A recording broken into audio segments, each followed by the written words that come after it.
What's your name and where you're currently based? Hi, so I'm Maya, and I'm currently based in England, London way. So yeah. Beautiful. So Maya, prior to joining WCA, what would you say was the biggest issue or biggest challenge in your life, and how is that affecting you? Um, Fundamentally, it was overcoming my history, the traumas of my past, and what that had made me. I had, throughout my life, with the things and actions I committed to, the career choices I made, the relationship choices I made, seeing where I could go despite what had happened to me. But the struggle was I needed help to get into those places and even better myself and accelerate some of that. And, you find help in different ways. You find it when you're ready for those kinds of help. And prior to WCA, I was like, okay, I think I've found the threshold of where I could be at this point with support. I've attained what I can attain. How do I level up? What's the next thing that needs to happen for me to actually live the life that I want to live, right? Beyond the history of my trauma and my past and everything else that has happened. Like, who am I actually going to be? And then, like some kind of intention set out into the universe, right? You talk about that. You want it badly enough. And then I hear about LMA and WCA, and I'm like, this is what I want. This is what I want for myself.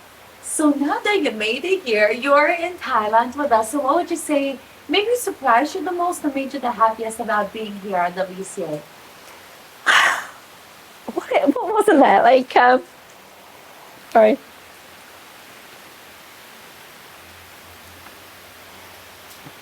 Sorry, I'm just needing a minute.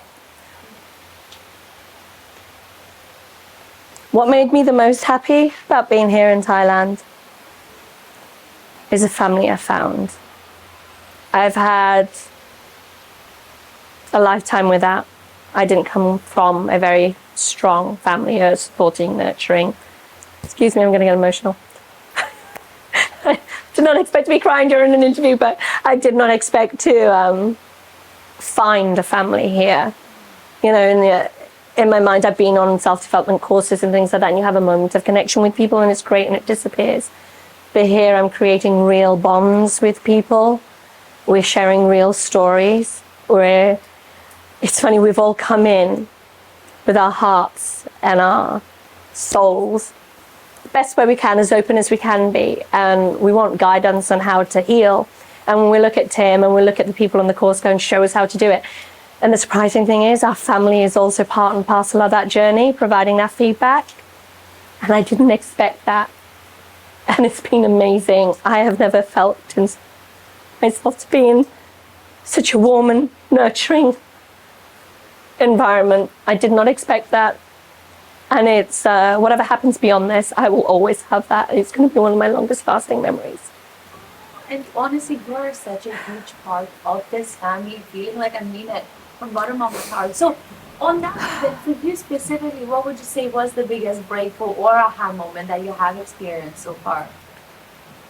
I've had a lot of big breakthroughs through this actual, just during day 4, right?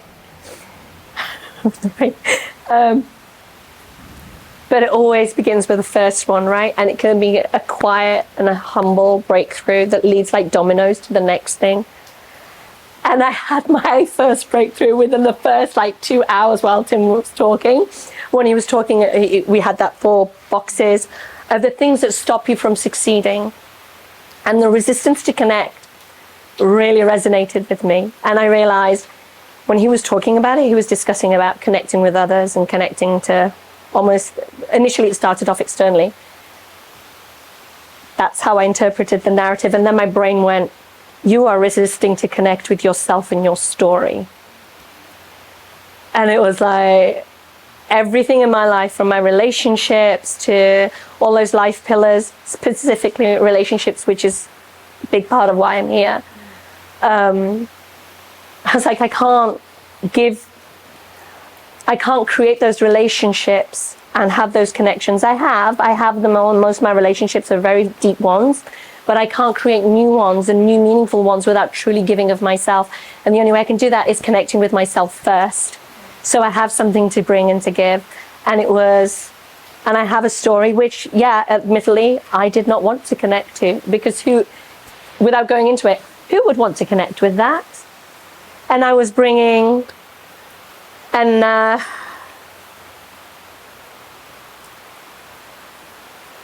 version of myself which still carried all those scars without context and explanation.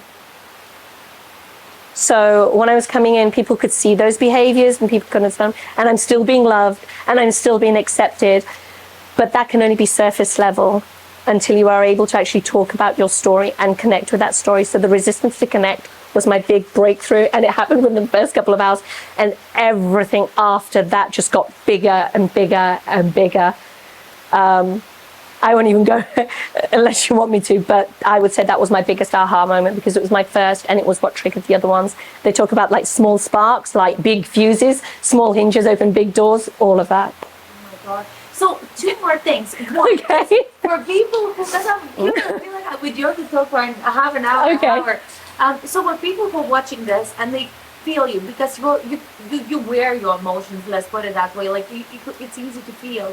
And for somebody that maybe they feel like, damn, like I wish I was like Maya, it's good for Maya, she can break through, because, you know, she is this emotional being, she feels a lot, but maybe I'm more shy, I'm reserved, or maybe I'm afraid, or maybe I'm not ready to connect with that part of myself. Mm-hmm. What would you say to that person that they want to do it, but they feel afraid to do it?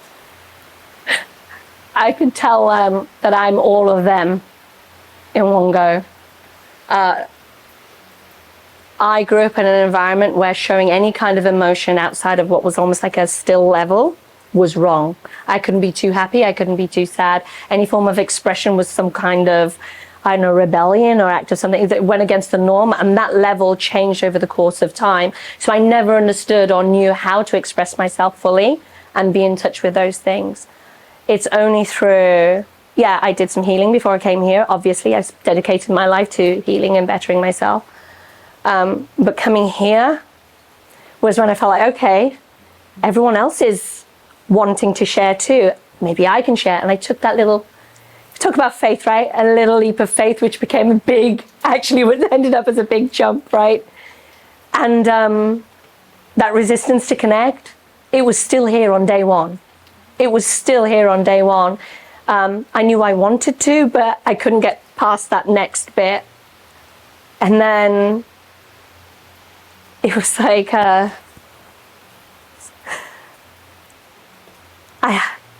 had this opportunity here in an environment that is, yes, it's beautiful. I mean, it's exotic, but it's a safe space filled with love, filled with nurturing people, filled with people who have had different journeys, but we've all arrived at the same place, who are seeking to connect with themselves too. And you feel that energy from them.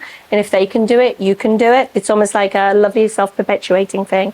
And when you come here, even before, like, give yourself permission, because all of it began with giving yourself permission, choosing.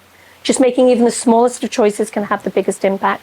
And I chose my feelings. I chose to feel and connect with myself in every one of those stages. And I had to choose each time over and over and over again. I had to recommit to myself over and over and over again.